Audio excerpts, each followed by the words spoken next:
This is eCommerce, Digital Marketplace Success, a podcast brought to you by VASO Group.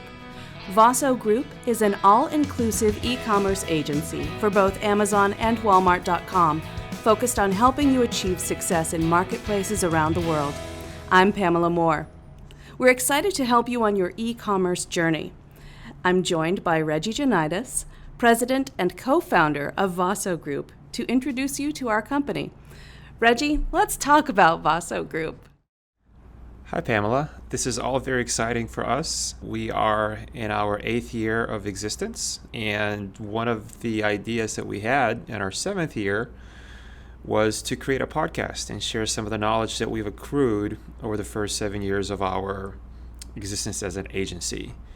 So VASO Group, in a sense, was formed with an idea of helping brands execute extremely well in the e-commerce space with an intention that any brand of any size should be as well equipped to be successful in that space as any large brand would, because large brands typically will have better resources to explore new options and vet new ideas and execute in the new channels. A lot of challenges for small to medium-sized brands are typically getting that resource and having that knowledge off the bat to ensure that they position themselves for success.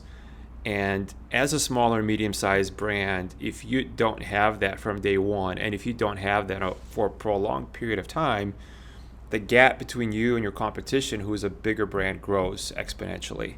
So our idea was, if we can assemble a group of talented individuals that, when the time is appropriate, could execute for that brand when it comes to content, when it comes to SEO optimization, when it comes to advertising online, when it comes to account management and negotiation with Amazon and or Walmart, we would have the team that does that and only that, and does not divert its attention to any other matters that a lot of internal employees at the brands have to do. So typically what we've used to see is a person that manages Amazon also manages 10 other accounts. And there's no human in the world that can have expertise on a club, expertise on a drugstore, expertise on a wholesaler, a catalog reseller, and then e-commerce, which was growing at a faster rate than anything else. So for us, it was a sweet spot to provide that service for brands, and that was the idea that we were founded under. I like that. I like that. People don't have to know everything about everything or juggle all of the hats that they wear, like a marketing department. By engaging our services, they don't have to know everything there is to know about selling online, which is the new thing. It's been booming, especially Correct. With the pandemic that prompted a lot of growth and a lot of transition for a number of businesses from brick and mortar. And even post-pandemic, we're used to shopping online for so many things.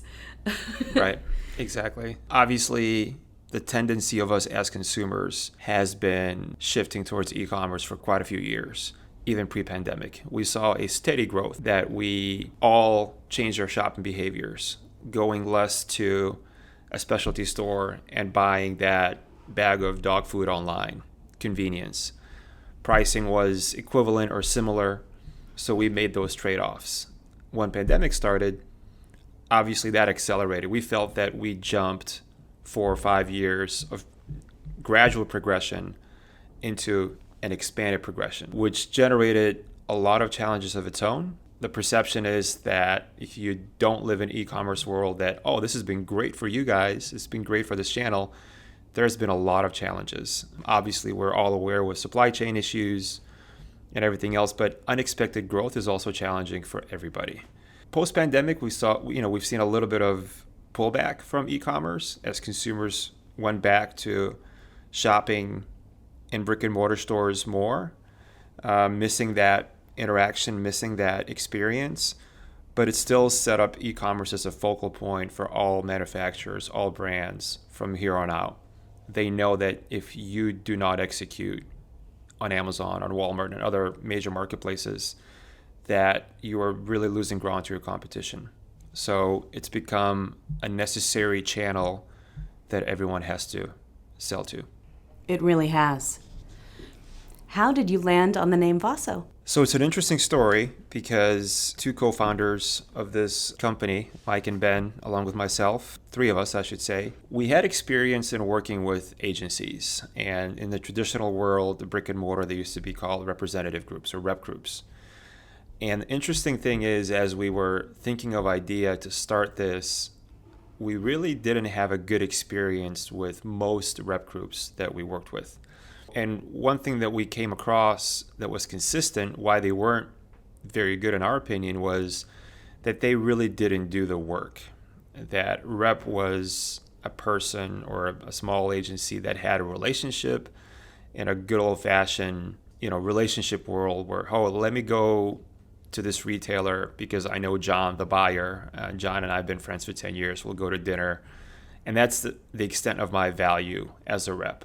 And in those meetings, those reps really did not bring a lot of value when it comes to product development, product knowledge, discovering opportunities in most cases, understanding the whole space because they manage multiple brands and multiple categories.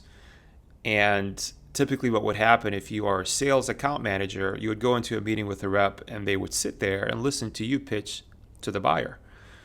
And then with 5 minutes to go in the meeting, they would say, let's just send all the follow-ups through me, meaning through the rep. And that was really a buffer zone that wasn't needed. It was counterproductive. So when we thought about if an e-commerce agency were to exist and we knew what the gap was, which was lack of knowledge in the category of e-commerce, we wanted to bring value and we wanted to be obsessed with service.